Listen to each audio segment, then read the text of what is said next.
فرصة وجات لك خلاص لحد باب بيتك. هل فعلًا الإقامات السياحية فتحت؟ فعودة السوريين دي وعودة الناس دي كلها هتعمل إيه هنا بقى في الاقتصاد التركي؟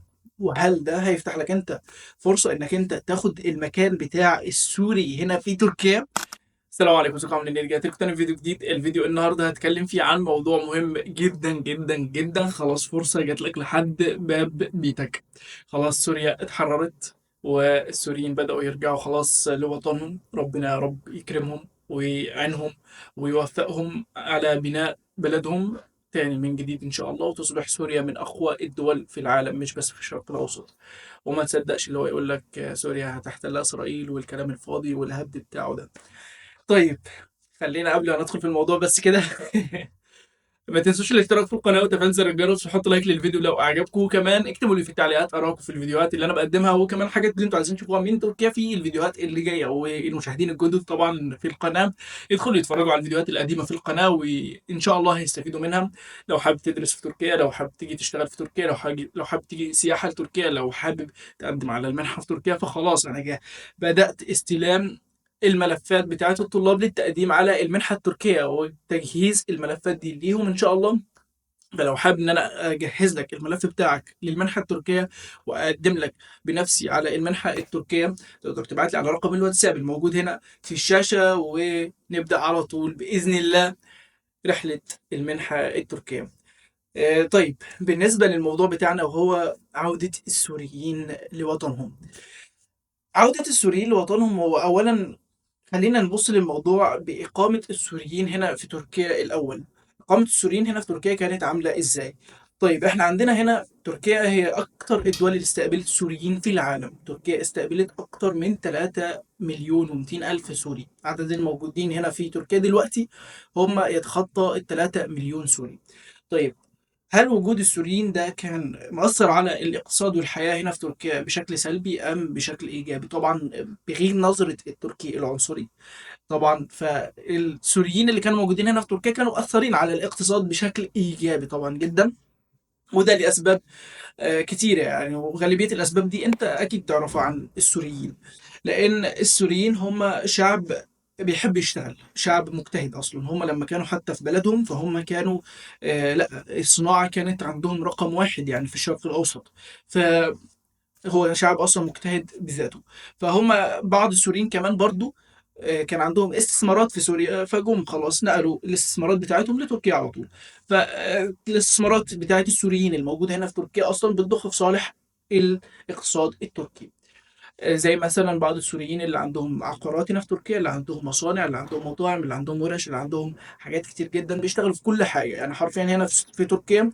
لو رحت لأي مكان أو رحت لأي شغلانة هتلاقي فيها سوريين. فهم شعب مجتهد، شعب بيشتغل في حاجات كتير جدا. المصانع اللي هنا في تركيا معظم اللي مشغلينها اصلا سوريين، فهي اصلا قائمه على العماله السوريه. فمشيت السوريين من هنا. طيب، مين اللي هيشغل المصانع دي؟ مثلا صناعه الملابس اللي هي رقم واحد هنا في تركيا، مين اللي هيشغلها؟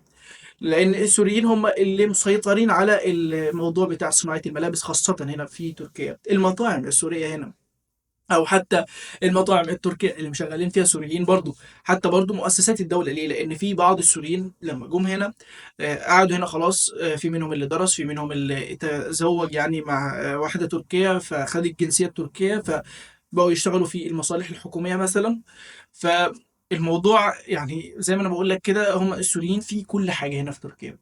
فعودة السوريين دي وعودة الناس دي كلها هتعمل ايه هنا بقى في الاقتصاد التركي؟ وهل ده هيفتح لك انت فرصة انك انت تاخد المكان بتاع السوري هنا في تركيا؟ لان هو ده السؤال اللي انت لازم تسأل نفسك قبل ما انت تيجي تركيا. خد بالك برضو ان الموضوع منتشر الفترة الأخيرة، المكاتب بتخدع بيه الناس عشان تيجي تركيا، وهو الإقامات السياحية فتحت. هل فعلا الإقامات السياحية فتحت؟ هي الإقامات السياحية قفلت أصلا إمتى عشان تفتح؟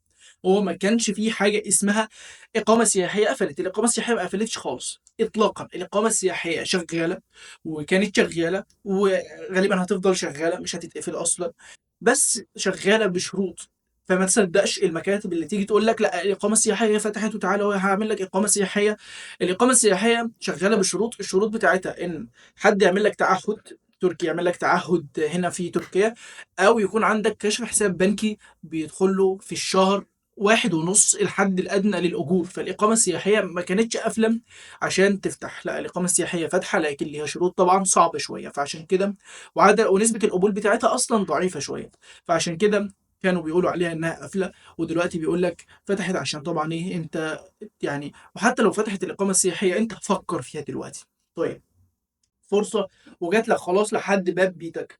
4 مليون فرصه، 4 مليون مكان هيفضى في تركيا، و4 مليون شغلانه هتفضى في تركيا. انت هل هتيجي تشتغل مكان السوري او لا؟ بص هقول لك على حاجه حلوه. لو انت مثلا عندك فلوس وحابب تيجي هنا تعمل استثمارات، فلما ماشية السوريين دي خلاص يعني تدي اثرها هنا في تركيا، انصحك ان انت تستغل الوضع ده، وممكن تيجي تعمل الاستثمارات بتاعتك دي هنا في تركيا.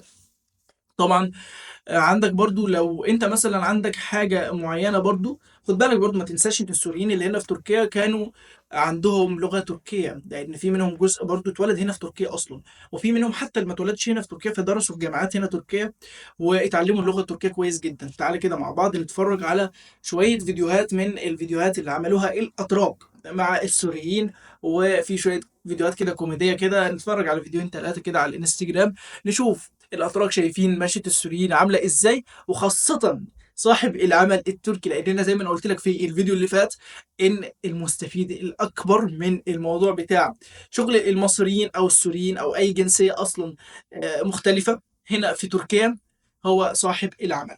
صاحب العمل هو المستفيد الاكبر. خد بالك برضو ان الاقامه السياحيه ما بتديكش اذن عمل. الاقامه السياحيه ليس معناها اذن عمل تقدر تشتغل. الاقامه السياحيه دي هي معناها اقامه سياحيه انت تقيم بها فقط هنا في تركيا. طيب تعال نتفرج دلوقتي ونشوف صاحب العمل ليه بقى هو زعلان وليه هيتأثر من مشية السوريين من تركيا. تعال نفتح مع بعض كده ونشوف الفيديوهات اللي عاملينها الأتراك عن السوريين. Öncelikle tüm Türkiye halkımıza teşekkür ederiz. 13 yıl boyunca bize baktınız. Sizi Suriye'mize bekleriz. Çok teşekkür ederiz. الولد طبعا بيتشكر تركيا والأتراك وبيقول لهم إن احنا نستناكم في سوريا طبعا وكده، وبيقول له إن احنا ماشيين إن شاء الله وكده. طبعا شاب باين عليه إن هو لسه صغير في السن، فاهم الفكرة؟ بيتكلم تركي احسن من الاتراك. طيب هل انت برضو كشاب في نفس سنه، هل انت تقدر تيجي هنا تركيا وتتكلم زيه عشان تشتغل في şغلانه مكانه؟ اسال نفسك السؤال ده. Öncelikle tüm arkadaş dediği gibi tüm Türkiye'ye teşekkür ederiz. Bu mutluluğu ده kimseyle برضو نفس الكلام paylaşmayacağız. كده. Bir tek Türk milletiyle paylaşacağız. Bu kadar. Gerisi sizde. Teşekkür ederiz. Türkler, milletler hep teşekkür ederim. Başın üstünde abi. يعني بص السوريين بيتكلموا تركي ازاي، فاهم؟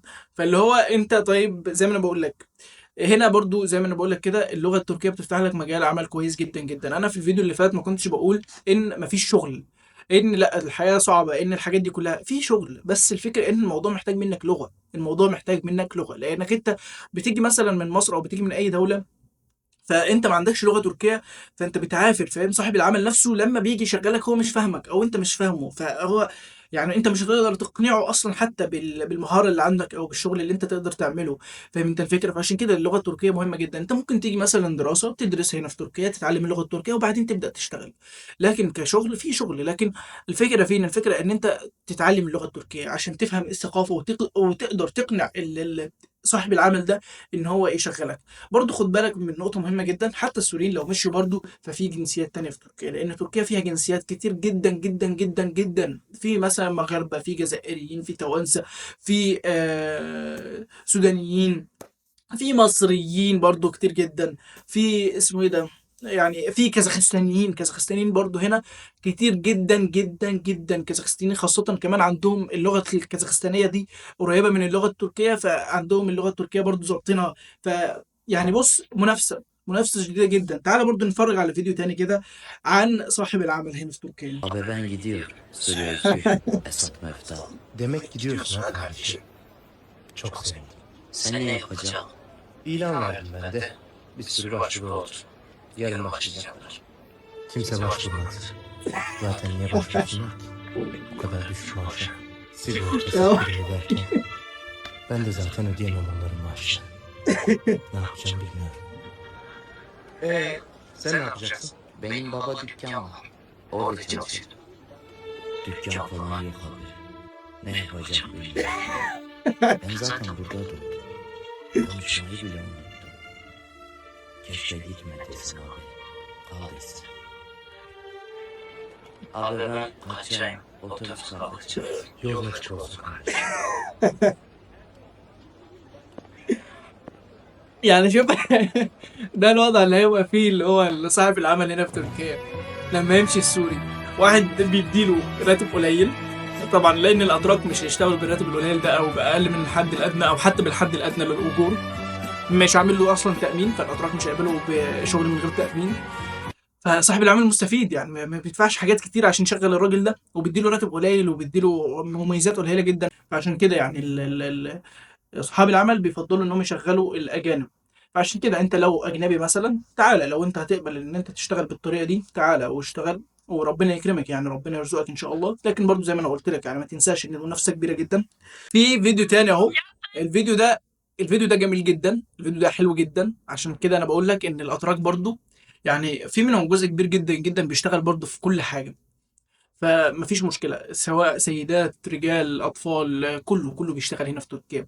فتركيا مش زي ما أنا قلت لك قبل كده، تركيا مش زي الخليج، لا الأتراك بيشتغلوا في كل حاجة في كل حاجة. فعشان كده المنافسة كبيرة جدا. أنت إيه اللي عندك مختلف عشان تقدر مثلا تاخد مكان السوري أو التركي أو الحاجات دي كلها؟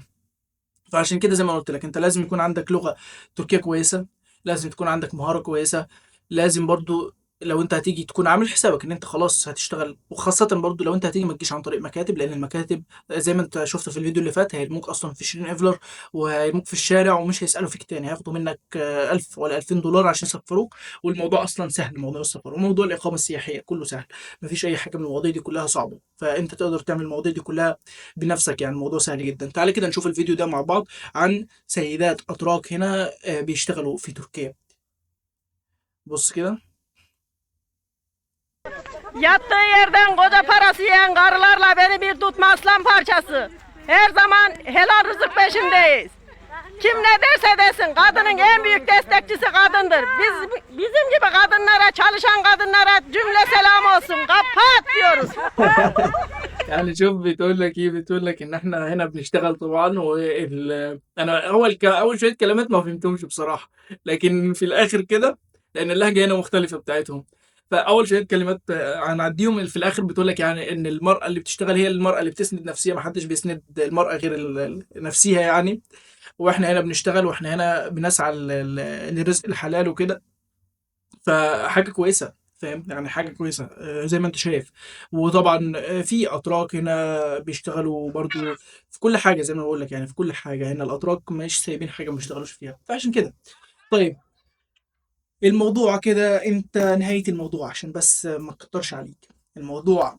هل انت شايف ان هو فرصه انت ممكن تستغلها وتيجي هنا تشتغل، ولا انت شايف ان الموضوع لا صعب ويعني الموضوع يعني ان انت تيجي تشتغل؟ انا مش هقول لك على الاقتصاد لان الاقتصاد التركي طبعا ده شيء اكيد 100% هيتاثر بمشيه السوريين من هنا من تركيا بشكل كبير جدا جدا، لان شغلانات كتير جدا هتفضى.